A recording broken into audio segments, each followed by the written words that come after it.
सोचिए, अगर आपको पहले से ही पता हो कि आप जिस सफ़र पर निकले हैं, उसका अंत बहुत ही खूबसूरत और सुकून भरा होने वाला है। रास्ते में चाहे जितने भी गड्ढे आएं, कांटे चुभें या मौसम खराब हो जाए, क्या आप घबराएंगे? शायद नहीं, क्योंकि जब आपको अपनी पूरी यात्रा और मंजिल का ज्ञान पहले से होता है, तो रास्ते की मुश्किलें सिर्फ एक खेल लगने लगती हैं। आज की मुरली में जीवन को देखने का कुछ ऐसा ही नज़रिया दिया गया है, एक ऐसा ज्ञान जो हमें हमारी ज़िंदगी की इस उलझी हुई पहेली को एक नई, शांत और स्पष्ट दृष्टि से देखने की ताकत देता है।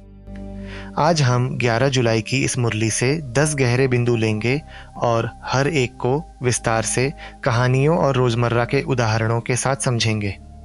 यह सिर्फ सुनने के लिए नहीं है, यह आपके जीवन में सीधे उतारने के लिए है। तो चलिए शुरू करते हैं। पहला बिंदु, त्रिकालदर्शी बनना। आज की मुरली में सबसे पहली और सबसे गहरी बात यही कही गई है कि आत्मा को अब अपनी वह खोई हुई स्मृति वापस आ गई है कि हम असल में कौन हैं। बाबा कहते हैं कि हम असुल मूल वतन के निवासी हैं और इस दुनिया के ड्रामा में सिर्फ अपना पार्ट बजाने आए हैं। हम त्रिकालदर्शी बने हैं, यानी भूत, वर्तमान और भविष्य तीनों कालों को एक साथ जानने वाले। इस विचार को एक आधुनिक उदाहरण से समझते हैं। कल्पना कीजिए, आप किसी बड़े शहर में अपनी कार से ऑफिस जा रहे हैं और एक भयानक ट्रैफिक जाम में फंस जाते हैं। चारों तरफ गाड़ियों का शोर है, धुआं है और आपको एक बहुत ज़रूरी मीटिंग में पहुंचना है। उस वक्त आपकी मनोस्थिति कैसी होती है? बहुत तनावपूर्ण है ना? आपको लगता है कि बस सब कुछ खत्म हो गया। लेकिन अब कल्पना कीजिए कि उसी वक्त आप एक हेलीकॉप्टर में बैठे हैं और ऊपर आसमान से उस पूरे शहर को देख रहे हैं। आपको वह जाम भी दिख रहा है, उसके आगे की खाली सड़क भी दिख रही है और आपकी मंजिल भी। तब क्या आप घबराएंगे? नहीं, क्योंकि अब आप सिर्फ एक हिस्से को नहीं बल्कि पूरी तस्वीर को देख रहे हैं। मुरली में त्रिकालदर्शी बनने का यही अर्थ है। जब हम जीवन को सिर्फ आज की मुश्किलों, जैसे किसी रिश्ते की खटास या नौकरी के तनाव तक सीमित कर लेते हैं, तो हम ट्रैफिक में फंसे हुए इंसान की तरह घबरा जाते हैं। लेकिन जब हम खुद को एक ऐसी आत्मा के रूप में देखते हैं जिसने पूरे जन्मों का चक्र लगाया है, तो वर्तमान का दुख बहुत छोटा और अस्थायी लगने लगता है। तो पहला व्यावहारिक सबक यह है, आज जब भी आपके सामने कोई मुश्किल या तनाव आए, तो खुद को वहीं रोकें। एक कदम पीछे हटें और खुद से पूछें, क्या यह तनाव मेरी पूरी जिंदगी की कहानी है या मेरी अनंत यात्रा का सिर्फ एक गुजरता हुआ सीन? यह छोटा सा नजरिया बदलना आपको तुरंत शांत कर देगा। दूसरा बिंदु, आत्मा और चोला।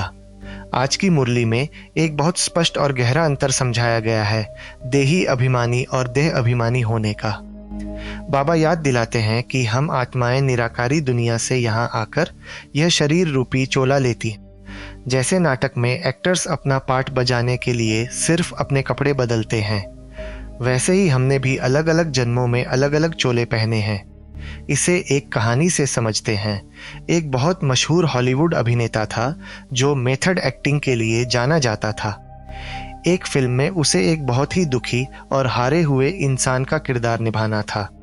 उसने उस किरदार में खुद को इतना झोंक दिया कि शूटिंग खत्म होने के बाद भी वह उदास रहने लगा, अपने परिवार से कट गया। उसे लगने लगा कि वह सच में वही हारा हुआ इंसान है। तब उसके डायरेक्टर ने उसे आईने के सामने खड़ा किया और कहा, ये कपड़े उतारो, तुम वो नहीं हो जो स्क्रिप्ट में लिखा है, तुम दुनिया के सबसे बेहतरीन अभिनेता हो। हम सबके साथ भी बिल्कुल ऐसा ही हो रहा है।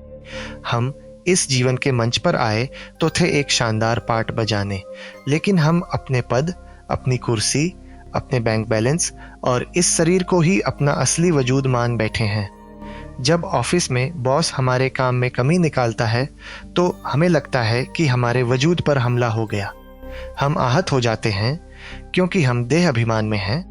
तो दूसरा व्यावहारिक सबक यह है, आज आप जो भी भूमिका निभाएं, चाहे एक सख्त अधिकारी की, एक केयरिंग माता पिता की या एक दोस्त की, उसे पूरी शिद्दत से निभाएं। लेकिन रात को सोने से पहले खुद को याद दिलाएं कि यह सिर्फ एक चोला है। आपकी असली पहचान एक शांत, स्वतंत्र और अविनाशी आत्मा की है। तीसरा बिंदु, एक ही पतित पावन। मुरली में एक बहुत ही स्पष्ट सच्चाई बयान की गई है कि इस पूरी सृष्टि में आत्माओं को पवित्र बनाने वाला सिर्फ एक ही बाप परमात्मा है और कोई हमें पावन नहीं बना सकता। हम आत्माएं जन्मों जन्मों की यात्रा करते हुए विकारों के प्रभाव में आकर तमो प्रधान यानी मैली हो गई हैं और इसीलिए भीतर से पुकारती हैं कि हे पतित पावन आओ। यह विचार आज के युग में बहुत प्रासंगिक है। इसे एक साधारण से उदाहरण से समझे। मान लीजिए आपके पास एक बहुत कीमती सफ़ेद रेशमी शर्ट है। उस पर गलती से कीचड़ गिर जाता है। अब अगर आप उस शर्ट को साफ करने के लिए उसे नाले के गंदे पानी में धोएंगे तो क्या वह साफ होगी? नहीं, वह और मैली हो जाएगी। उसे साफ करने के लिए आपको एक शुद्ध, साफ झरने के पानी की आवश्यकता होगी। आज हम सबकी आत्माएं तनाव, ईर्ष्या और क्रोध के कीचड़ से मैली हो गई हैं। लेकिन हम शांति कहाँ खोज रहे हैं? हम दूसरे इंसानों के पास जाते हैं जो खुद डरे हुए और अशांत हैं। हम सोशल मीडिया पर वैलिडेशन ढूंढते हैं। एक खाली और अशांत मन दूसरे अशांत मन को कैसे शांत कर सकता है? इसीलिए मुरली कहती है कि असली शांति केवल ज्ञान के उस एक सागर के पास मिलेगी। तो तीसरा व्यवहारिक सबक यह है, जब भी भीतर भारीपन, खालीपन या अशांति महसूस हो तो दुनियावी चीज़ों या लोगों में सहारा ढूंढने के बजाय कुछ पल के लिए अकेले बैठें, दुनिया का शोर बंद करें और उस एक परम स्रोत की शांति को अपने भीतर उतरने दें। असली सफाई वहीं से होगी। चौथा बिंदु, पुरुषार्थ जरूरी है। आज की मुरली में कई आध्यात्मिक साधकों के मन में उठने वाले एक बहुत बड़े द्वंद्व का उत्तर दिया गया है। बच्चे पूछते हैं कि हम ड्रामा, नियति को बड़ा माने या पुरुषार्थ, कर्म, मेहनत को बड़ा माने। इसका बहुत स्पष्ट उत्तर दिया गया है कि पुरुषार्थ तो जरूर करना ही है, क्योंकि पुरुषार्थ के बिना प्रारब्ध भाग्य कैसे मिलेगा? अक्सर आध्यात्मिकता के नाम पर लोग अकर्मण्य हो जाते हैं। वे सोचते हैं कि जो भाग्य में लिखा होगा वह मिल जाएगा। एक कहानी की कल्पना कीजिए। दो छात्र हैं। दोनों को पता है कि परीक्षा का परिणाम पहले से ही ब्रह्मांड की किसी किताब में तय है, जिसे हम नियति कहते हैं। पहला छात्र सोचता है, जब सब तय ही है तो पढ़कर क्या फायदा, वह सो जाता है। दूसरा छात्र सोचता है, परिणाम जो भी हो मुझे अपना सर्वश्रेष्ठ देना है। वह रात दिन मेहनत करता है। जब परिणाम आता है तो पहला फेल हो जाता है और दूसरा टॉप करता है। मुरली भी यही कहती है कि ड्रामा अनुसार जिनका पुरुषार्थ बहुत तीव्र चलता है वे ही अच्छा पद पाते हैं। तो चौथा व्यवहारिक सबक यह है, अपनी असफलताओं या आलस्य को ड्रामा का नाम देकर खुद को धोखा मत दीजिए। अपने हिस्से की मेहनत पूरी ईमानदारी से कीजिए, अपना 100% दीजिए और उसके बाद जो परिणाम आए उसे ड्रामा समझकर मुस्कुराते हुए स्वीकार कर लीजिए। पांचवा बिंदु, निर्भय और साक्षी भाव। मुरली कहती है कि तुमको कोई से भी डरना नहीं है, निर्भय बनना है। कभी भी कहाँ जाओ तो साक्षी होकर देखना है, क्योंकि तुम इस पूरे खेल को जान गए हो। हम डरते क्यों हैं, घबराहट क्यों होती है? क्योंकि हम सामने चल रही परिस्थिति में भावनात्मक रूप से पूरी तरह डूब जाते हैं। सोचिए, आप एक बहुत ही डरावनी या सस्पेंस थ्रिलर फिल्म देख रहे हैं। जब स्क्रीन पर हीरो के पीछे विलेन भागता है तो आपकी धड़कनें तेज हो जाती हैं, आप डर जाते हैं। लेकिन अगर उसी वक्त आप खुद को याद दिलाएं कि यह सिर्फ एक स्क्रीन है, यह हकीकत नहीं है, तो आपका सारा डर तुरंत गायब हो जाता है। आप फिल्म का मजा लेते हैं पर डरते नहीं। साक्षी भाव का मतलब यही है, जीवन की परिस्थितियों को एक दर्शक ऑब्जर्वर बनकर देखना। तो पांचवा व्यावहारिक सबक यह है, आज अगर दफ्तर में कोई तीखी बहस हो जाए या कोई ऐसी खबर मिले जो आपको विचलित करे, तो उसमें तुरंत अपनी प्रतिक्रिया, रिएक्शन मत दीजिए। एक कदम पीछे हटिए और एक दर्शक बनकर देखिए कि सामने वाला व्यक्ति किस मानसिक स्थिति से गुजर रहा है। यह साक्षी भाव आपको हर परिस्थिति में शांत और निर्भय बना देगा। छठा बिंदु, काम विकार पर विजय। आज की मुरली में हमारी आंतरिक दुनिया की सबसे बड़ी और सबसे सूक्ष्म चुनौती का जिक्र है। बाबा कहते हैं कि अपनी खुद की परीक्षा लेनी है कि कहीं हमारी कर्मेंद्रियां चलायमान तो नहीं होती। क्या हम काम विकार को जीत सकते हैं? काम विकार को अक्सर केवल शारीरिक वासना तक सीमित कर दिया जाता है, लेकिन अध्यात्म में इसका अर्थ बहुत गहरा है। काम यानी इच्छा, किसी चीज को पाने की तीव्र, अनियंत्रित और अंधी लालसा। यह लालसा पैसे की हो सकती है, किसी कुर्सी की हो सकती है, या किसी व्यक्ति के ध्यान अटेंशन की हो सकती है। एक कहानी सोचिए एक ऐसे व्यक्ति की जो एक कॉरपोरेट कंपनी में काम करता है। उसे एक के बाद एक प्रमोशन चाहिए। वह दिन रात काम करता है, अपने स्वास्थ्य को बर्बाद कर देता है, परिवार से बात नहीं करता। जब उसे प्रमोशन मिलता है तो खुशी सिर्फ 2 दिन रहती है और वह फिर अगली कुर्सी के लिए अंधा हो जाता है। यह अनियंत्रित इच्छा ही सबसे बड़ा विकार है जो इंसान को कभी शांत नहीं बैठने देती। जब तक यह लालसा हम पर हावी है, हमारा विवेक काम नहीं करता। तो छठा व्यावहारिक सबक यह है, आज पूरी ईमानदारी से अपने भीतर झांकिए। क्या कोई ऐसी इच्छा या लालसा है जो आपकी रातों की नींद छीन रही है? क्या आप चीज़ों के मालिक हैं या आपकी इच्छाएं आपकी मालिक बन गई हैं? उस पर लगाम लगाना सीखिए। यही आपकी सबसे बड़ी आंतरिक जीत होगी। 7वां बिंदु, बीज और झाड़ का रूपक। मुरली में एक बेहद सुंदर और प्रकृति से जुड़ा हुआ उदाहरण दिया गया है। बाबा ने कलकत्ते वाले बरगद के विशाल झाड़ का जिक्र किया है। उस पेड़ की जड़ें और शाखाएं इतनी बड़ी होती हैं कि पूरा जंगल बन जाता है। लेकिन उस विशाल झाड़ का आधार क्या है? एक बहुत ही छोटा सा बीज। मुरली कहती है कि जैसे उस छोटे से बीज में पूरे पेड़ का ज्ञान समाया होता है, ठीक वैसे ही एक अत्यंत सूक्ष्म बिंदी जैसी आत्मा में पूरे जन्मों का पाठ और सारी नॉलेज समाई हुई है। यह विचार हमारे आत्मसम्मान, सेल्फ रेस्पेक्ट को बहुत ऊंचा उठाता है। हम आधुनिक जीवन में अक्सर खुद को बहुत कमजोर मान लेते हैं। हम कहते हैं, मैं तो एक साधारण इंसान हूं, मुझ में इतनी ताकत कहां। लेकिन यह रूपक हमें याद दिलाता है कि हमारे भीतर की क्षमताएं असीमित हैं। तो 7वां व्यावहारिक सबक यह है, कभी भी खुद को कम मत आंकिए। जब भी आपको लगे कि आप किसी परिस्थिति का सामना नहीं कर सकते, तो याद रखिए कि आपके भीतर वो सारी शांति, वो सारा ज्ञान मौजूद है जो आपको चाहिए। आपको सिर्फ मौन में बैठकर अपने भीतर के उस बीज को जगाना है। 8वां बिंदु, देवी देवता बनने का लक्ष्य। मुरली बहुत स्पष्ट रूप से हमारे अंतिम लक्ष्य को सामने रखती है कि हमारी एम और ऑब्जेक्ट ही यह है कि हम फिर से स्वर्ग की बादशाही लें और देवी देवता बने। दुनिया को यह पता नहीं है कि स्वर्ग क्या है, लेकिन तुम्हारी बुद्धि में यह ज्ञान ठहरा हुआ है कि पवित्रता और सुख शांति की नई दुनिया फिर से आएगी। जब किसी इंसान का लक्ष्य बहुत बड़ा होता है तो वह छोटी मोटी चीजों में नहीं उलझता। एक मूर्तिकार स्कल्प्टर को जब एक बड़ा और टेढ़ा मेढ़ा पत्थर मिलता है तो वह छेनी और हथौड़े से उसके फालतू हिस्सों को काटता रहता है। उसे दर्द नहीं होता क्योंकि उसके दिमाग में वह सुंदर मूर्ति पहले से स्पष्ट होती है जो उस पत्थर के अंदर छुपी है। अगर आपका लक्ष्य एक दिव्य, शांत और पवित्र देवता बनना है तो आपका आज का व्यवहार भी उसी स्तर का होना चाहिए।